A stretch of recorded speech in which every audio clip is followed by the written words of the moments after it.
And we were talking about how we met way back in the day through that, and then how we did the movie. He was trying to pretend like he didn't remember at first, and his producer of his show was like, "Oh no, we've seen the Journey Absolution." Mario's not hiding from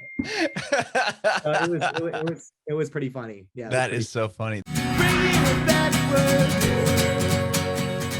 This podcast is about you and your journey in music, and we'll talk about the new song that you have. I love the video, man. I've watched it twice. Oh, thank you. It's super clever. The toy review and the cooking and having Mario Lopez in it, like that's solid, man. We'll talk about it too. Thank so, you, well, hey Monica, I see you on there at the bottom. I just want to say hi, but I think you're muted. But hello. Hi. Hey. Well, yeah. So let's first off talk about, where were you born and raised? Were you born in LA? Yeah, I was actually born in Cleveland, Ohio, and I only that's where my family's from. Oh, you're kidding? How crazy? Yeah, I wasn't. Yeah, my parents actually, when my mom was 8 months pregnant with me, moved from Cleveland to San Diego. So I was luckily born in California, but no, luckily I escaped. Yeah, that's awesome. So you born in Cleveland. How long were you in Cleveland? Yeah, I was only there from about like age 7 up till about age 7.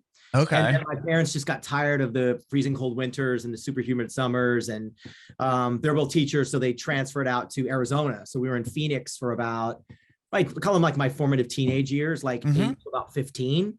Okay. And then so obviously we went from miserable like winters to like miserable summers and super hot in Phoenix. Yeah. But around 13, 14 years old is when I kind of got the bug for dance and music and singing and all that sort of stuff. I saw the movie Breakin' when I was a kid, and that kind of like sucked me into a world of dance and music. And I was like, I want to do that. So my parents took me to like luckily they took me to some local dance studio that they just kind of found in the yellow pages at that point, and it was just a super cool luck of the draw where, it just so happened that her name was Julie Wren. She was the owner of the studio. And it was like one of the prominent kind of dance studios in the Phoenix area. And we just didn't know. We just got lucky. Oh, wow. And I went in to take the breakdance lessons. And after I came out, Julie, who owned the studio, came over and she said, "Can I talk to you for a second?" And I'm like, "Okay, sure." She goes, "Have you ever thought about taking jazz dancing?" And I was like, I don't know. I think jazz dancing, that's more for girls. I don't think that's something I'd want to do. And she's like, "Come with me." And she takes my hand. She walks me over to, the glass window where all the girls were taking jazz. And she's like, "Do you see all those girls in there?" I was like, "Yeah." And she's like, "If you take this class, you get to talk to all those girls." And I was like, I'm in. Sold. Yeah, I was sold. I mean, at that point, I was like a kid with like, I had like the snaggle tooth, like from Dumb and Dumber. I had the broken tooth. I had glasses with the tape. I had the parted hair. Like I was just like in desperate need of a makeover. But, so for me, I couldn't even start. I didn't even know how to start a conversation with a girl. Right. So when that door opened, it also weirdly opened a love for me of movement and dance. And, I got sucked into that world, and it really kind of started ingraining my musicology in me. And, I did that, and then I started doing competitive dancing, and that's what kind of started slowly bringing me out to California. And I came out at one point, I think this is when I'm like 14, 15. I just said to my mom, I said, "Hey, I would really love to do this for a living. I love dancing. I love singing. I love acting." It was kind of all over the place at that point, but kind of, jack of all trades, master of none. And I'm like, "Can we try maybe a summer out in California?" And my parents were like, "You know what, if this is what you want to do, then we'll try it." And I came out here with my mom, and I was fortunate. I just started booking stuff. I booked like a Disneyland commercial, and then I booked a Nintendo commercial, and then I booked a tour as a backup dancer. And it just all kind of started manifesting really fast. So at that point, my parents were like, "You know what, let's move to LA." So they moved to LA for me so I could pursue my career. And they both found jobs at great schools out here that they just retired from, but they were both at their formative jobs for about 30 years each. And they just retired, but so it was a pretty cool thing, that I owed them everything that they moved out to LA. So then it just kind of started moving pretty fast. I did the tour, I came back. Who did you tour with, if you don't mind me asking? Oh yeah, no. Do you remember the boy band New Kids on the Block? Oh yeah, of course. You toured with them? No, well, I toured with them, but I was technically a backup dancer for a singer named Tiffany, who was kind of like the Britney Spears. I remember Tiffany too. Yeah, late 80s, actually. Yeah. So we did totally. That world tour for like 4 months. And really, where'd you get to go? All around the whole world? It was all US, but we did I think it was like a 40 city tour. But I'm a 15-year-old kid, with no parents. We had one guardian, so we just we partied it up. You know what I mean? It up. Yeah, it's funny because I'm actually still buddies with the guys from New Kids and Tiffany, and then it came full circle maybe about 3 years ago, I ended up producing and writing for their album, for their EP. Oh, wow. So Jonathan's like, Damon, come out to come see us play in Vegas. And I go out and it's freaking T-Mobile Arena. You know, they still sell out like massive venues. Oh, of course, you know, man. I mean, they're huge. They're like the biggest. They started that whole thing. I mean, that's so crazy. That is so crazy. Cool. And then, you know, right after that, a few months later, I booked a pilot for NBC called The Boys Next Door, which was essentially kind of a ripoff of New Kids on the Block, right? New Kids on the Block, Boys Next Door. Sure. And then, you know, we did the pilot presentation. We shot it over like a period of 3 days. And then NBC picked it up. Within a month, it was picked up. We went to series. I was on that show for about a year and a half. We were on right after Saved by the Bell on Saturday mornings on NBC for about a year and a half. And really? It ended up becoming The Guys Next Door. They changed the title. And, you know, we were on like teen magazines and we had our own board game. We had dolls. We had, you know, the whole spiel. What? That's so sick. And it literally blew up overnight, right? And for about a year and a half, you know, at that time it was like NBC, CBS, ABC, and Fox, right? And there was some big cable, but if you were on a major network, it was like a big deal, right? So we became household names. And then sure enough, fast forward like a year and a half later, you know, the TV show got canceled out of nowhere. We had a record deal with EMI. That record deal got repealed. So I literally went from like being on the cover of teen magazines and doing autograph signings for 5,000 people to boom, being on unemployment. You know, going from taking pictures with Will Smith as a peer to 2 years later serving Will Smith a Pepsi as a waiter. So oh man, it was an incredible life lesson for me, and I'm so happy I went through it early on in my life.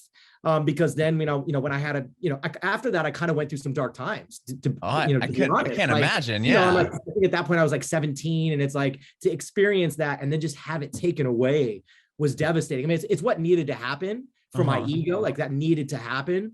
But you know, I went through a few rough years, and then I finally just, I don't even know what the epiphany moment was, but I was just like, you know what, stop listening to these dark voices, you know, shake it off. And then I went, that's when I started, you know, working again, waiting tables. I went back to school for music. I got a new agent.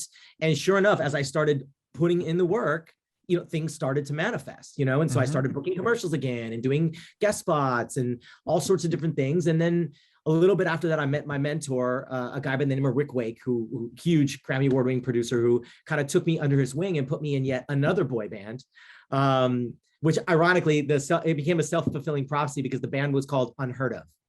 And it never came out. So unfortunately, the name kind of sealed our fate. But it was the best thing that could have happened for me, because I spent literally 3 years of my life in this boy band, going from label to label. But at the time, Rick had all the biggest producers and songwriters signed to him. So I would be in the studio just hovering over these guys, like learning whatever I could, trying to be in the mix and learning how to produce and songwrite. And at the end of those 3 years, you know, we got offered another record deal by Warner Brothers, because we had been signed and dropped and signed and dropped. It was just this up and down roller coaster, right? So we get offered this last final deal with Warner Brothers. And, you know, they're offering us like 25 grand a piece to sign. And, you know, on paper, it looked great, right? And at the time, I really needed the money. But something in my heart, it didn't feel like the right journey for me at that point, as cliche as that sounds. And I remember getting on the call and kind of being a little freaked out and saying, hey guys, I hope you're not mad, but I just don't feel like this is the next step for me in my career and in my life. And then weirdly enough, one of the other members jumped in and said, you know what, I agree. I also don't want to do this. Oh, wow. Yeah, it was weird. So you didn't have to be the guy to sink the ship. I mean, that's good. No, I didn't want to be, but at that point, after 3 years of doing that, I just knew it wasn't the right situation.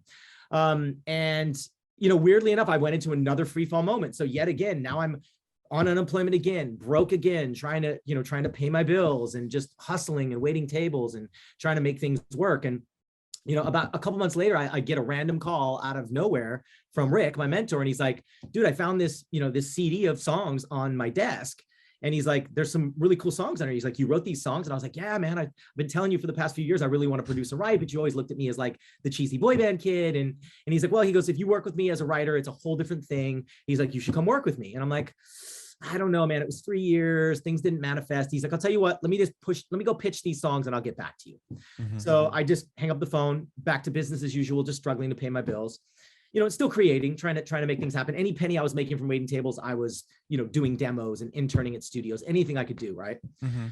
So about a month later, I get a call, not from Rick, but from a friend of mine. Oh, I'm sorry. Let me rewind. I do get a call from Rick about a month later, and he's like, "Hey, I got a couple of your songs cut." And I'm like, "Cool. Okay." And I really didn't understand at that time what that meant, right? I didn't understand the gravity of it. And he's like, "Do you know who Jennifer Lopez is?" I was like, "Yeah, of course." She wasn't J-Lo yet. I mean, she was Jennifer Lopez. She had done like If You Had My Love and Selena, but she wasn't iconic yet, right? Right. I was like, "Yeah." I was like, "Of course, I love her. I think she's great." And he goes, "Well, she wants to cut your song, Why'd You Lie to Me?" And I was like, "Oh, that's cool." And he goes, "Do you know who Anastasia is?" And I was like, "No, I don't." He goes, "Well, she's blowing up internationally. She wants to cut your song, Love Don't Cost a Thing." I'm like, "Oh, this is great." And he's like, "All right, I'm going to get back to you." Again, hang up the phone. Again, back to business. I'm probably never going to hear back, right? So sure enough, in like a month or two passes by, I get a really random call from one of my friends who interning at a label. And she's like, "Damon, did you write a song for Jennifer Lopez?" And I'm like, I think so, maybe. And she's like, "Well, go right now to a newsstand, get R&R magazine, flip it over and look at the back." So I'm like, "What's going on?" So I drive to the newsstand, I flip it over. It's R&R magazine, Radio and Records magazine, which is like an industry, industry magazine Bible or whatever. Yeah, it's like right. Flipped it over, and sure enough, on the back, there's the iconic picture of J-Lo with her midriff. And I'm like, my song, like Love Don't Cost a Thing. So I call Rick, and he's like, "Yeah, dude." He's like, "I didn't want to jinx it, but the songs exchanged hands, went from Jennifer not wanting it to it making the record to becoming the first single in a matter of days." So that came out, obviously went to #1, blew up for me. Anastasia, ironically, a lot of people in the States don't know her, but she ended up selling about 40 million records internationally as well. And I've worked with her entire career. So once those kind of connected, and that was almost 20 years ago, and now it's just has not stopped. And I've just I've been fortunate enough to work with everybody from like Ariana Grande to Pitbull to John Legend, all sorts of people, and I'm so blessed. And so there's other things I'm leaving out, and hopefully you'll have good questions to kind of pull that out. Yeah, no. Wow, that is crazy, man. Okay, so you literally went from superstar, and then you kind of got pulled back down, and then you went up a little bit, and then pulled back down, and then once Jennifer Lopez, I mean, Love Don't Cost a Thing is a gigantic hit. I mean, you could just say that sentence, and like the melody just comes into your head. Like, it's crazy. When that song was from that point on, was it like now you're able to probably get work and how do you follow that up? Like, are you like, well, I was fortunate. I had Rick, who was mentoring me, and I was under his wing, and a great publisher named Susan. So the two of them just would help parlay that into more opportunities, putting me in with other artists, and just partnering me with the right people to keep the momentum going. And that's, we'll probably get into this a little later in the podcast, but that's the one thing I really learned was when you have a window open like that, you have to optimize it because the window is only so wide, right? I'm saying for like mass momentum, right? Obviously I still have credits that I can be like, "Oh, cool, I worked on this, and this," and people are like, "All right, let's get in." But there's one thing to be said about having right when that thing connects, you're so in demand. Like you just have to grind it out. So whenever I've had those, I call them catalyst moments. Whenever those catalyst moments come along, I just try now not to, I'm like, all right, I'm not sleeping. I'm grinding this out until that window kind of just shuts a little. Cause it's always, no matter, I mean, even Timberland and Pharrell, like these guys have had cold spells. Like it just, it's a roller coaster. It goes up and down. So you're still going to, I'm fortunate that I can still be here doing what I love to do, but it's still a roller coaster. I'm still going to get 1,000 no's before I get a yes. It doesn't matter how big my discography gets, it's a funny business. I always use the analogy of, I use George Lucas as kind of the archetype. It's like, if George Lucas had just done Star Wars, right? People, even if he never did another film, people would be like, "Oh, that's George Lucas. He did Star Wars." And it would be a deal. In music, they're very jaded. So somebody would be like, "Oh, he did Love to Cost a Thing. When was that?" He doesn't know what he's doing. It's such a weird business. You know what I mean? So I kind of just use that fuel. I use that as like fuel for my fire. If anybody kind of gets condescending or sarcastic or whatever, or they're not keeping up with what I'm doing now, I'm just like, okay. And then I just know I have to continually keep, proving myself and just outworking everybody. It's interesting that you bring that up because I feel like music is one industry that it really, like you said, it doesn't really continue on like, oh, you had that one hit, like whatever. And it's like in the same sense, like also with like musicians that have like parents that are an artist, it's like, oh, well, you're only famous because your dad was a blah, blah, blah. It's like, Right, it's, right, and right. like, or if it's like an athlete, it doesn't matter. Like, oh, his dad was, Kirby Puckett or whatever, you know Right, what I right, mean? right, But right. it's just so different in the music industry. Do you feel like once you had, Love Don't Cost Us Thing is this huge hit, and you said that you had this demo, right? Mhm. Um, what like the demo's there and those songs are out and they got cut by whoever wanted to cut them. Then now you have this song and you're in demand. Are you like overwhelmed? Are you worried that you're not going to be able to follow that up? Like, what are you feeling at that moment? I mean, I think that's human nature, right? I mean, I think I Mhm. still have moments like that. Like every time I put a release out, whether it's on someone that I produced and wrote, or it's someone that I'm helping develop, or it's my own, DJ project on Armada, like I'm always like, oh God, how is this going to do? How's it going to perform? But I've kind of gotten to a point where as long as I feel good about the work that I've done and I've put 110% into it, at Mhm. some point, I still call them song babies, but like every time you hand over a song baby, you don't know how it's going to grow up, right? So, but you've got to like, I used to be so precious and I was like, oh, that's my baby. I can't put it out there. Now I'm like, you know what? Boom, here's a baby for you. Here's a baby, because one of those is going to grow up and be a successful adult, right?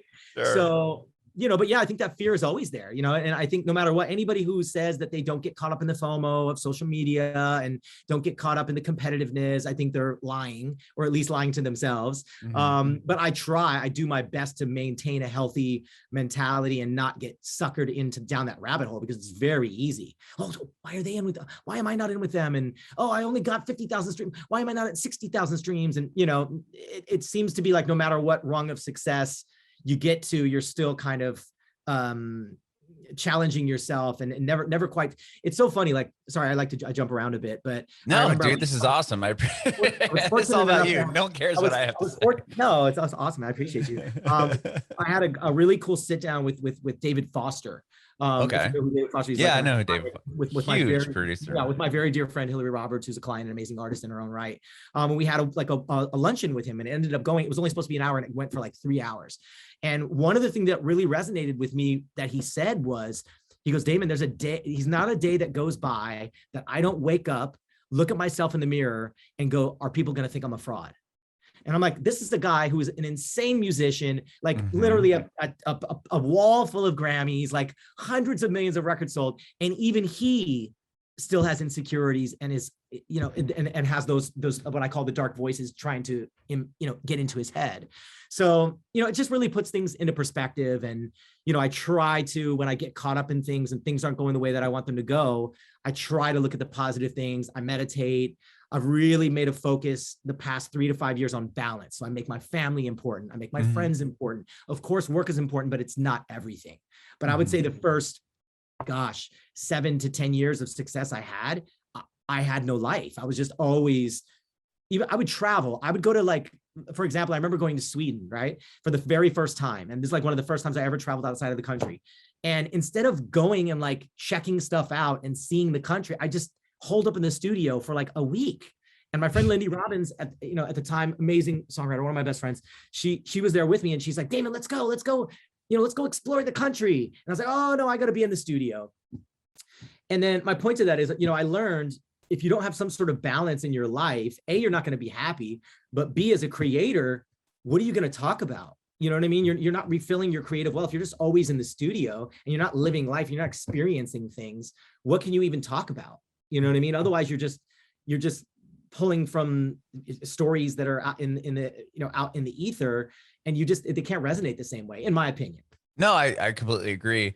Do you feel like, well, you go to Sweden, right? And obviously that's Max Martin, and these massive hits are coming out of there, especially in the late 90s to early 2000s. Do you feel like you wanted to just soak that up, or like, do you? Um, no, I think it's that kind of weird fear that the music business instills in you, is that if you're not outworking everybody, that you won't be relevant, you won't be able to support yourself in the music business. Mhm. So I think it's a little bit of a fear thing that we all subscribe to. And like I said, I've been really trying over the past 3 to 5 years to not buy into that. And I just think, for me, from an output standpoint, from a pure like life happiness standpoint, it's been a game changer. You know what I mean? And just eliminating the fear and the pride from the equation was huge for me. That was huge, because we so operate from a place of fear. Whether or not we want to believe it, we also operate from a place of pride, especially in the music business, because everybody is just so judgmental, and they can be so jaded, you know? So it's like, I've just been trying not to buy into that. And, you know, it's funny how it kind of took me from, you know, I've always just been behind the scenes for the past, you know, ever since I stopped doing the artist thing. And then a few years ago, my attorney at Shapiro, was one of my best friends. He was like, dude, he's like, why are you not doing an artist thing? I was like, oh, I've been doing this too long. People are going to think this and I'm too old. And he's like, no. He's like, you're good. You're great. He's like, you need to put it out there. He's like, who cares what everybody thinks? And the minute that I kind of subscribed to that, all of a sudden things just started falling on my plate again. I started doing all these EDM features with all these big artists. And then Armada Records started taking notice. And, you know, 10, 15 releases later, Armada's like, look, why are you not releasing? I know you're doing co-artist things here. Why are you not releasing your own music? So then I just put a hyper focus on, you know, DJing again and getting really familiar on CDJs and getting myself in that kind of headspace. And now I'm, you know, 60 million streams as an artist, outside of my hundreds of millions of streams as a producer and a writer. So it's kind of a fun, cool place to arrive at, you know, when you think that you think that window is closed, it's not, you know, it's just, it's in our minds that it's closed. Yeah, because it's when you get to a certain place, you want to stay there. And it's not like, it's different. I mean, life is different now. I mean, it's like people have that mindset where like, I'm going to get a job and I'm going to work at this job for the rest of my life. And then like our parents' generation, that was kind of it, you know, like you said, your parents were the teachers for 30 years and then they retired and that was life. But and in the entertainment music side of things, it's like, you can lose it real quick. And then now what? You don't have any like back, like, you can't just fall back. And if you get signed to a label, it isn't like, okay, we're going to cut you a check every month for this much money. And you're going to be able to try to write some hits. It's like when you don't, and that's it. And your livelihood's gone. And you know, what's crazy? I don't know if you know kind of what the stats are, Adam, but I'll tell you, this is freaking nuts. So the success rate for an artist, for a signed artist, not just an artist trying to make it, right? The millions of people that are trying to make it, it's 4%. 4% success rate for a signed artist. So that means if a label signs 100 artists, only 4 of them will be successful. Now, obviously, everybody's definition of success is different, right? So if I consider myself, as long as I can support myself and my family and live the lifestyle I want to live, that's success to me. I don't have to be on the Kiss FM billboard with Bieber to consider that success. Does that make sense? I completely agree with you. But yeah, if you can sustain your life doing what you love to do, that's success. Yeah, and I support my wife and my daughter, and you know, but yeah, I mean, that's insane to think 4% of signed artists. Yeah, because people are just dying to get signed, and then they think somebody told me, Anthony from this band called Bayside told me when I interviewed him once, and he said getting a record deal isn't, you know, like making it. It's basically you've finally, like, he basically said you'll never arrive.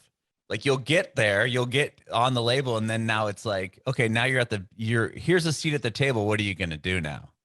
And I think I will say this one thing I will say on a positive note is now, because of the internet and because of all these platforms, it's actually allowed you to do a lot more than artists could even, like, let's say 5 years ago, especially 10 years ago. 10 years ago, you would have to go and spend a fortune to go into a studio. You'd have to self-finance like a video. You have to do all these things to get notice of a label. And then you had no platform to promote it, right? Then you needed the label to be the bank and to get it out there. Now you can get it started, get your Spotify streaming, get some followers on Instagram or TikTok or whatever that is.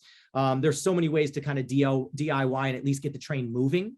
And then now the labels just want to jump on that moving train.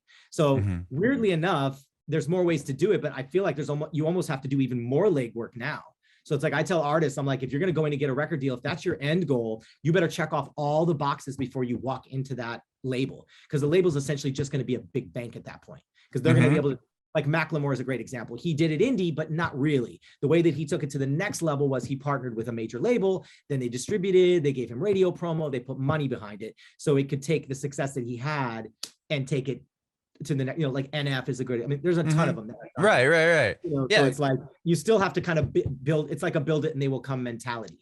You know what I mean? That's totally it, especially nowadays, because labels can see in real time, like, what you're doing. Like, they can go, that's a cool song. Let me see if anyone else cares. Oh, it's got 700 plays. I guess no one does. But it's like crazy. Like, I mean, you're in the more of the world of, you know, producing, writing songs and being around these people. I'm just curious to know, do you feel like record labels are in the business of developing talent anymore, or is it they kind of look more at the streams Man, and yeah, I hate to say it. I haven't seen a lot of true A&Ring in the past 3 to 5 years. They'd Mhm. much rather find somebody, like I said, who's already got their sound, already has their look, already has X amount of streams, followers. Like they kind of want everything laid out.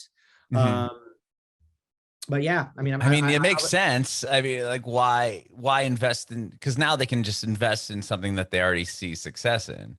yeah, but to me, Which that's not as fun. I don't know. Like I've always helped develop other artists, and I've had 3 or 4 artists that I've developed and gotten signed to majors, and it's just a fun process. You know what I mean? Like I think true A&Ring is an art. Helping people find their sound, finding those songs, getting the look together, the visual. I mean, there's so many aspects that tie into it, right?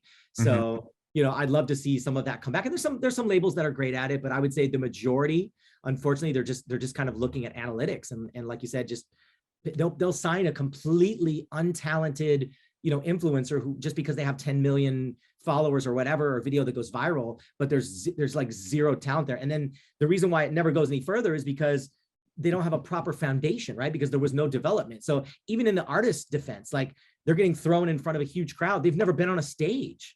Mhm. How are you going to sustain that? And they might have just got lucky making this catchy 60-second TikTok record that catches fire, but if you don't have a body of work to follow that up, it's just going to crash and burn. Well, a lot of these artists that are getting signed now, especially over the course of the past year and a half, where a lot of the success is coming from TikTok or SoundCloud or whatever, they haven't even played a show. They haven't even played in front of Correct. people, Correct. which Correct. blows my mind. Like, Yep. Yep. um, a good example I can think of. I don't want to throw the guy under the bus, but he talks about it in the podcast I did with him is Palfu.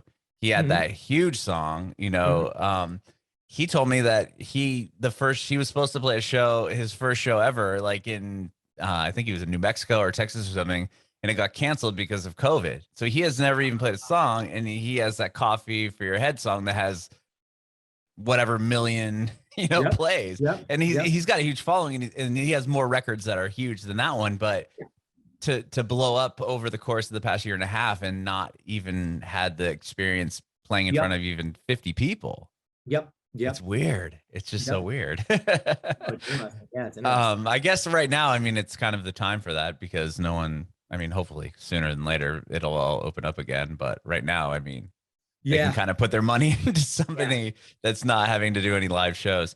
I want to back up real quick to something you Yeah. said earlier about, having your baby and now you're like, you have a baby. And Yeah. like, when did you realize, like, I'm sure you have always wrote songs for yourself that you didn't want to pitch. Is that true? Yeah, but I would never kind of hold them tight. You know what I mean? Like there's been a few, like even Paid My Dues that I wrote with Anastasia. Like that was kind of a concept that resonated with me just because I had been through, years of paying dues. Mm-hmm. And at that time I was just so hyper focused on writing with and for other artists. I was like, and we just kind of aligned and saw eye to eye on that one. So that one came together. But yeah, now that I'm signed to Armada, it's a great opportunity for me to write things that have a personal message that resonates with me and put them out into the world, which is really cool. That is awesome. So do you feel like now when you write a song, you could either do you write a song now and you're like, okay, I'm not going to try to show this to anyone. I'm going to keep this for I mean, there's myself. been a few. I try not to be too precious about it. I mean, the good news is in the world of EDM, if I'm pitching it within that world, I can always be a co-artist or a featuring artist on it, and then I still get to be a part of it. Mm-hmm. So like, for example, I did a record called Lifetime with Zonderling and Josh Cumbee and myself on it. And it was a super personal record, but it was able to go on there, and we're closing in on like 14 million streams on it already. So it's done well, you know what I mean? And I don't know if I would have reached 14 million streams on my own, but partnering up with those guys allowed it to reach a bigger audience. And it still remains a personal message, but I can partner up with people and get that one out there, co-parenting. Co-parenting, I like that. Well, you have a new song, 15 minutes, and we were talking about the video and how awesome the video is. Well, I want to hear about the song first. So this is part of your artist project, but you still have a feature on there, right? Disco Fries? I do. Yes, Okay. I did the record with Disco Fries, and actually the vocalist on is a guy by the name of Kimo Franklin, who I work with all the time. He's amazing. He's also on a record that I did with Gattuso called When in Rome that we're at about 45 million on now. Jeez. So we seem to have good luck together working on records. But yeah, so 15 minutes was funny. It was one of those things where I kind of just had the loose concept of 15 minutes of fame, the Andy Warhol saying, in the future, everybody will have, their 15 minutes of fame. And I thought it was a funny concept, but I threw it out to Kimo and Rick, and they were like, oh, that's a great concept, but let's figure out how to make it universal. And, immediately kind of, Rick started playing some really cool chords that kind of complemented the concept. And then Kimo started with some melodies, and we wrote it really fast. And we never intended it to necessarily be a record for me. It was just kind of something we were writing. At one point we were like, maybe this could be a cool K-pop record, because I do a lot of K-pop and J-pop. And then on a whim, I sent it over to Disco Fries. And I was like, what do you guys think about this? And Nick was like, oh my God, I love it. Let me send it to Danny. And then they jumped on and took the production to a whole new level. And then Armada loved it and said, let's put it out. And I always kind of had the vision for the video of what I wanted to do. And I was talking to my friend Eli Sokin, who's an amazing director. And he's like, oh, brother, I love it. I love the concept. He's like, let me just flesh it out. So I sent him kind of my basic treatment, and he went in on it. We tweaked it out, and we shot some footage, and then we got it back and we started into the editing, and it was just, the narrative was not there, right? So I was like, all right, let's shoot some more footage. So I flew to Vegas to do some stuff at Disco Fries because they were performing at Area 15. So I jumped up on stage with them. We performed it for the first time in front of about a few thousand people. So that was awesome. We were able to capture that video, and then also capture some funny footage, and then came back, still didn't feel like we had it. So I did a third day of shooting here in LA, and then it magically started to finally, the narrative started taking shape, obviously, because we could see as we were going what we were missing in the narrative, the bits and pieces. So that's kind of how it all came together. And Mario Lopez, I've known for forever. I've known him since the Saved by the Bell days. We did a really terrible, like, I wouldn't even call it a B movie. I'd call it like a D movie back in the 90s called Journey Absolution together. Oh, really? Yeah, which is absolutely god awful. It's like a Skinamax. Like, you see it at like 2 a.m. Like we're all like cyborgs in the future in like our Calvin Klein underwear. Like, it's just, that's hilarious. I actually did his podcast on the air with Mario, like his real podcast, and then we did a fake podcast for my video. So the footage you see of me in the fur coat. Oh yeah, like a fake interview. But I did the real one with him, and we were talking about how we met way back in the day through that, and then how we did the movie. He was trying to pretend like he didn't remember at first, and his producer of his show was like, "Oh no, we've seen the Journey Absolution. Mario's not hiding from it." It was pretty funny. Yeah, that is so funny. The music video you guys did is so hilarious. Like you said you have a daughter. Is that what you mentioned earlier? I do. She's in there. Yeah, Charlie. Yeah, she's in there. Oh, is she the one on the iPad? Yes. Okay. Like, I have a 5-year-old son, and like, I was watching that just dying because that's all he watches like all day is just YouTube Kids and like just this random garbage of adults playing with toys. And like, I'm like, this is so weird and creepy and kind of fascinating to you for some reason. And like, that fact that you grabbed all those like moments was so hilarious. Like, you were spot on with that. It was so funny. Well, I also didn't want it to be like relevant TikTok like challenges. I was like, let's think of the most dated kind of common, viral moments. And it was funny because Joe Iskro, who played Tommy Fratello in the video in the beginning, he's like a legendary record promoter, but he's like 70 something now. So he doesn't really know what is out there. So when we had to feed him the viral moments. He didn't know what Back at It Again with the White Vans was. He didn't know he didn't know what any of those moments were. So it made it even more authentic, because we're like, okay, say Back at It Again with Daniel, Back at It Again with White Van. He's like, Back at It Again with a white van. And we're like, and he's like, TikTok. Great. I mean, these. Also because a lot of label guys are notorious for that. They just chase whatever they think is relevant, and half the time it's dated. So they'll be like, we want to sign the next Billie Eilish. And you're like, bro, you're like a year too late for that. You know what I mean? They all want to chase it. And it's always like these dated references. So I really just wanted to be, kind of funny and also self-deprecating on myself. And because I always appreciate that when I see people who are willing to poke fun at themselves. I think it makes you more approachable and more likable, Totally. And because in the video, you're not to spoil it for everybody. But you gain all the success from your viral videos, and then you kind of you peak and then you kind of drop, right? I turned into a total dick, which is what I did when I was like, 15, 16 years old when I was in my first boy band. So it's kind of art imitating life, as opposed to life imitating art. So it's just fun. And, for me, it's like, even just the concept of 15 minutes for me, I feel like I've been able to kind of reset the clock a few times, and I'm just going to keep doing that. My buddy, Jeremy Scholar, he said at one point I saw him, we were out and about. I just saw him randomly at a restaurant. He was with someone, and he's like, yeah, Damon, you don't know Damon? Oh yeah. He's the king of reinvention. And I was like, ooh, I was like, I'm gonna own this. I'm gonna own this. Because at first I didn't really get what he meant, but then I started looking at all the chapters of my career, and I'm like, holy crap, he's right. Like, it's because I think it's just because I'm open to things. Like, I kind of liken it to, like, remember when you were a kid and you have the Hot Wheels cars and there's like the 3 tracks, and at some point Oh they all yeah. merge together. I think some of my peers over the years were so focused on just looking at that main lane, and it gets congested, right? So you can't get through at some point. But if you have your eye on the peripheral and you're like, okay, you know, let me take this lane, at some point it's going to merge back into where you want to be, right?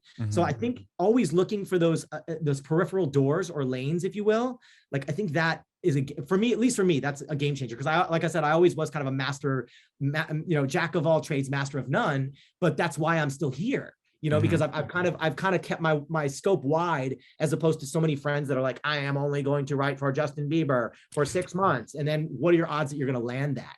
I'm not saying you can't, but the odds are it's a huge, it's a small pool of people that are actually working producers, writers, but it's so controlled, the odds of landing those is like winning the lottery. So, I'd much rather have a wide scope and go, all right, cool. This week I'm going to work on some J-pop. Next week I'm working on some K-pop. This week I'm doing some EDM stuff. This week I'm going to work on an indie project. This week I'm going to develop an artist I feel passionate about. I think keeping it, and it keeps it fresh for me, and I don't get burnt out, And I think that in the sense of artists nowadays have to do that in the sense of everything else that they're involved with. Like now you don't need a videographer guy, or, you need to know how to do everything right yourself. It's like, I have to know how to self-promote. I have to know how to be my own social media manager and my own booker. And there's so many different levels, and there's so many people that used to kind of be involved in it's not like you're not signing Aerosmith and they're not just like, okay, I have like 100 people working for me and I don't have to do anything anymore. Now the artist really has to work harder than ever before. Agreed. It's just such a different time period. When you say, are you working with, you said you're working with other artists. Is that something that, you're continuing to do? Yeah, it's tough to find artists to develop, that's the hardest thing, I think, because for me, the boxes have to be checked. I've kind of found a lot in the past that I've wanted it for the artist more than they've wanted it. And that doesn't work. The artist has to want it more than the person who's mentoring them and whatever it's managing or developing or whatever. So I don't have any. I have a couple of artists that I work with right now that I love, but it's hard to find them. You know what I mean? It's very hard to find them because the work ethic is the hardest thing to find, I think. Sure. Yeah, I could see that for sure. And with your own stuff, like your own record, do you have 15 minutes is it going to be a part of a bigger project? Like, what do you have planned for the future? We'll see. I mean, it's such a singles driven, kind of world we live in right now. Sure. We'll see. I mean, for right now, I'm just kind of moving single by single. So 15 minutes is the current single. And then on September 10th, I already actually have another single coming awesome. called Paint the Sky, which is featuring a vocalist named Paulina Grace out of Vancouver, who's Montreal, who's just an amazing kind of soulful emo kind of tone to her voice. It's a little more of a festival kind of feeling, very feel good, euphoric kind of festival record, just because I need to keep records that I can also play in my live sets. Okay. And do you have any live sets coming up? We'll see. I mean, everything, it's so hard because, a lot of the festivals and things that are happening, it's all stuff that was canceled from COVID. So I know, which is weird. I'm low in the pecking order because everybody else has already established, and they're like, "Oh, sorry, we canceled on you last year. We're going to book you for this one." But I think it's just a matter of time. Do you think that's weird? For me, I'm looking at festival lineups and being like, some of these artists, like, it's only been a year and a half, and they feel like dated. Like, not dated in the sense, but like, you look at a festival lineup, like if I saw like a Coachella lineup, I would expect like Olivia Rodrigo to be like one of the headliners now, because like she's the hot thing right now, and you don't see that, and now she's got to wait her turn right now, and hopefully she'll still stay relevant in a year and a half from now, which is crazy to think too. I know, isn't that insane? Yeah, I mean, there's very few that can stand the test of time. You know what I mean? It's like, that's why, like I said, for me as a producer and a writer especially, I'm just thankful that it's been 20 years and I'm still sitting here talking about this and able to open up new opportunities. And but I think I hate to say it, but I also think that's a state of mind too. Like, I think some people think they hit a certain point, if they're not exactly where they want to be, they just give up. I mean, I've seen so many of my friends do that. Oh, I'm just going to go into real estate. I'm just going to go, I'm just going to go get a day job. And I'm like, but if this is what you really love to do, stick it out. You know what I mean? Like, see it through. I mean, even I understand if you have a family, you have to support them, whatever, get a part-time thing and do that. But if you really love it, I feel like I've never really given myself a plan B, to be honest with you. I have not. I would rather struggle. You know, I would rather struggle and do what I love. You know, I love that. I've heard that. I've heard people say that if you have a plan B, or if you have a backup plan, you will fall back on it. So yeah, it's amazing. Well, Damon, thank you so much, man. I really appreciate you doing this today. This has been awesome. Before I let you go, I want to know if you have any advice for aspiring artists. I know you've been spouting so much advice, but I'd love to have a condensed down for. Yeah, I mean, the one thing the one thing I always tell people is, you know, just dive in. You know what I mean? We're in such a DIY world now. You can dive in and just start chasing it, and use the internet as a resource. Like, reach out to people that inspire you. And, you know, I'm not saying everybody's going to respond, but sometimes you reach out to 10 people, somebody might get back to you. You know what I mean? And again, like I said, not to sound like a broken record, but I'm always just a huge fan of, you know, don't let the no's deter you. You know, because with every no, you're that much closer to a yes. So it's like, I myself personally always think people are like, oh, well, if you're knocking on the door and it's not the one for you, then move to another one. I'm like, no, I'm going to kick the door in. Like, I'm going to make it happen. If this is the big enough, I want to go through. So I think it's just, you know, it's for me, it's all about work ethic too. Like, I think as long as people have work ethic, like, work ethic trumps talent, in my opinion. Like, that's why people are like, I can't understand why this guy's #1 on the charts and he sucks. You're like, because he probably outworked everybody else. You know what I mean? And the more you work, the more rooms you get into, the more opportunities. They're like, oh, he was lucky. Yeah, but not really, because what luck is when preparation meets when preparation meets opportunity, right? So if you're in the right room and you've knocked on enough doors and you're prepared, you're the one that's going to get the opportunity, not somebody else who's way more talented sitting at home, not doing anything with their art. I love that. I've never heard that before. I'm not going to knock on the next door. I'm just going to kick that one in. That's so good. I mean, even I know we probably have to cut off, but even from, you know, I always tell people, like, there's a lot of gatekeepers. So sometimes when I want to get to certain artists, if the management says no, I'll go to the A&R. If the A&R says no, I'll find out who their PR is. I'll reach out to the PR. If the PR says no, I'll find out who their assistant is. I mean, there's just so many routes to go. And I think too many people get deterred too easily. And I've seen things manifest because of that, you know, just going, okay, oh, thank you, respectfully, thank you for your no. And then you go around and find somebody, you know, why not? What does it hurt? At some point, maybe, yeah, you might get 10 no's and then you're like, okay, it's time to move on. But if it's 1 or 2 no's, and that's something that you wholeheartedly feel like a song is perfect, or if you feel like a label is perfect for you as an artist, keep banging on it. You know what I mean?